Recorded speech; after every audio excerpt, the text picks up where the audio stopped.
Bismillahirrahmanirrahim. Assalamu alaikum student. Today I am going to solve exercise 5A question of Oxford Mathematics D to 8th edition. Before starting the question, I request you please subscribe my channel and press the bell icon button. Let's start question number 3. Question 3 part A. Find a formula for general term for the sequence 7, 13, 19, 25, 31. देखिए ये एक sequence दिया हुआ है, आपने इसका journal term formula drive करना है। तो जर्नल टर्म फार्मूला ड्राइव करने से पहले हम देखेंगे कि इस सीक्वेंस में जो डिफरेंस आ रहा है ईच वैल्यू के बिटवीन, वो कांस्टेंट है।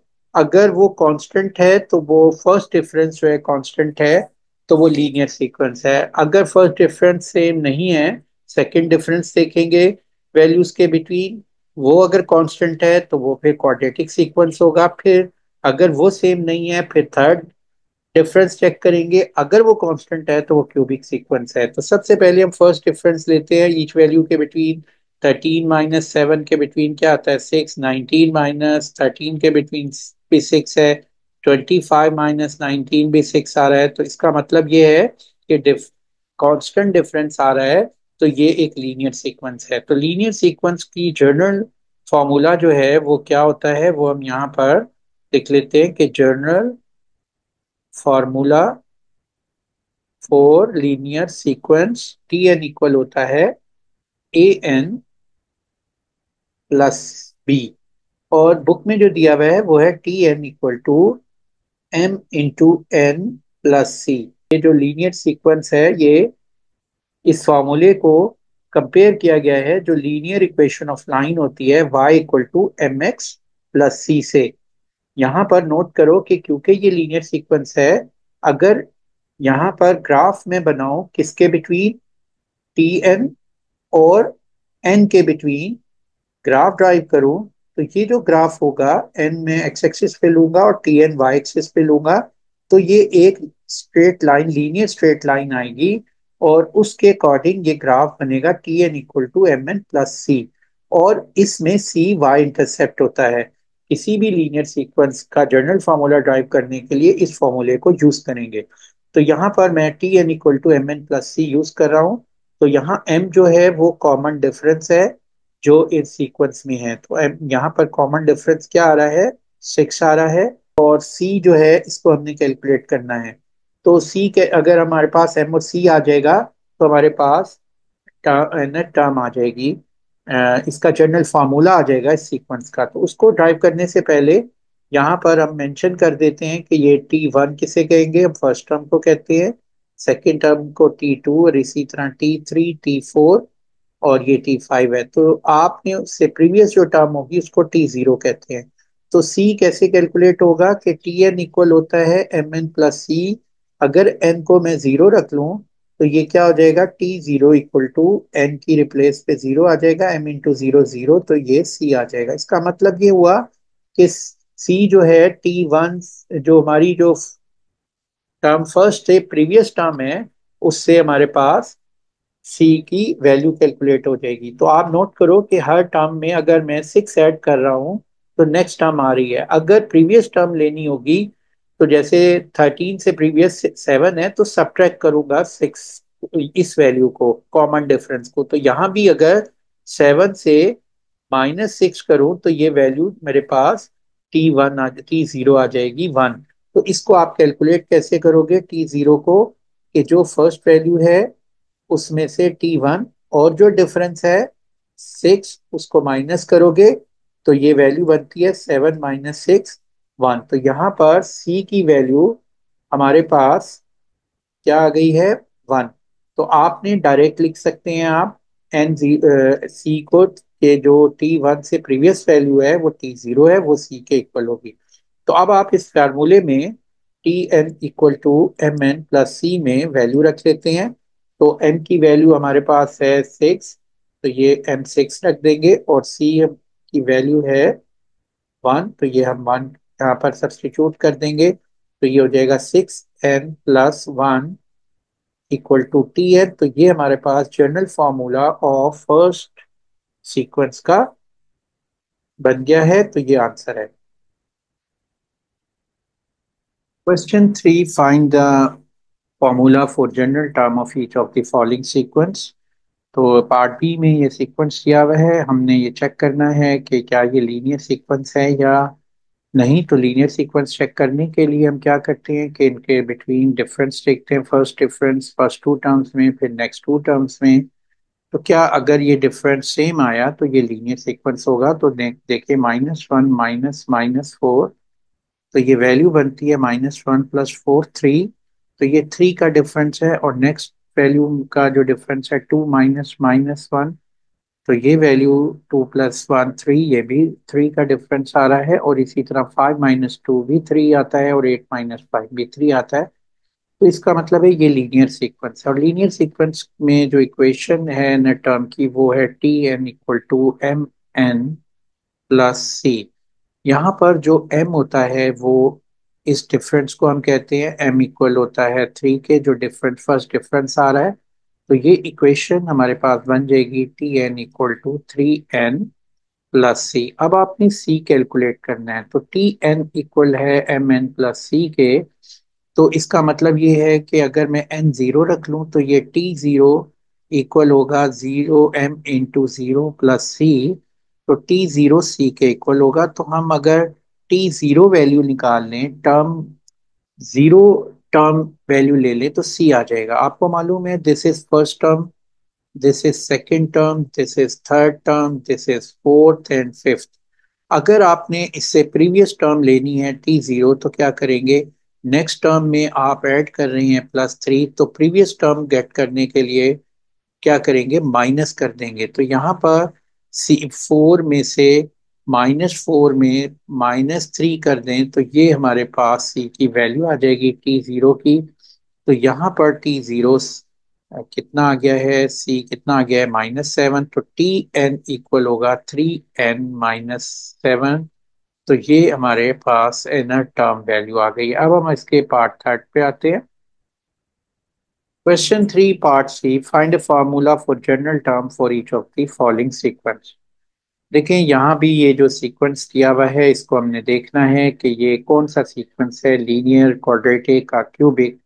लीनियर सीक्वेंस में आपने कैसे पता लगता है कि ये लीनियर सीक्वेंस है। आप पहले फर्स्ट डिफरेंस लेते हैं, पहले फर्स्ट टू वैल्यूज का, फिर नेक्स्ट टू वैल्यूज का। अगर वो डिफरेंस सबका कांस्टेंट आए तो इसका मतलब वो लीनियर सीक्वेंस है। यहाँ देखें, 67 - 67 आता है, 74 - 67 ये भी 7 है, नेक्स्ट वैल्यू का डिफरेंस भी 7 है। तो इसका मतलब ये है कि यहाँ पर ये एक लीनियर सीक्वेंस है। और लीनियर सीक्वेंस में जो nth टर्म का फॉर्मूला है, वो हमारे पास Tn इक्वल होता है m × n + c।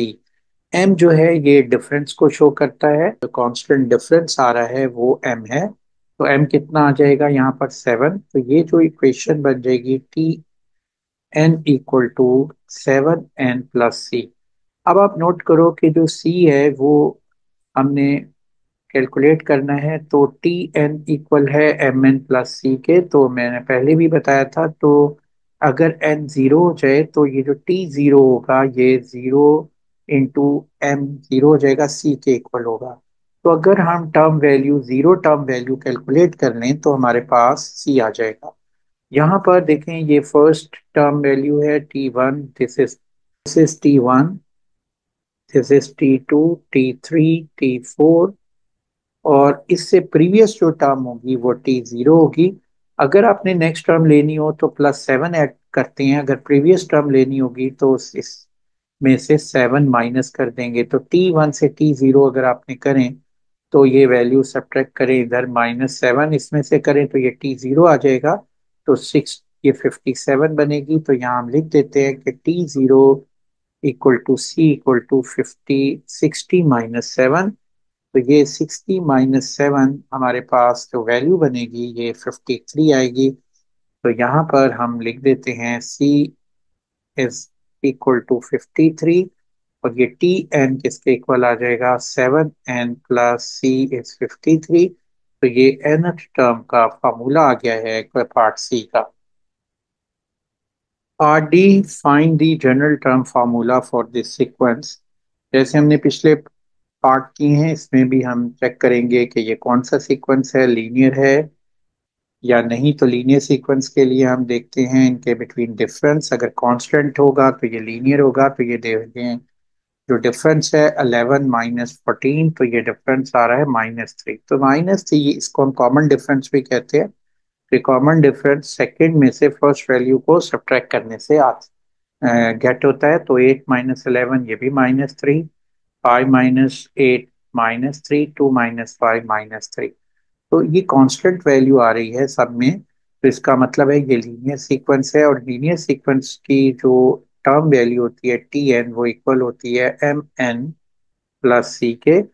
यहाँ पर इसको m जो है कॉमन डिफरेंस को रिप्रेजेंट कर रहा है। तो m यहाँ पर क्या वैल्यू आ रही है -3, तो यहाँ -3 लिख देते हैं। और ये Tn इक्वल हो जाएगा -3n+c।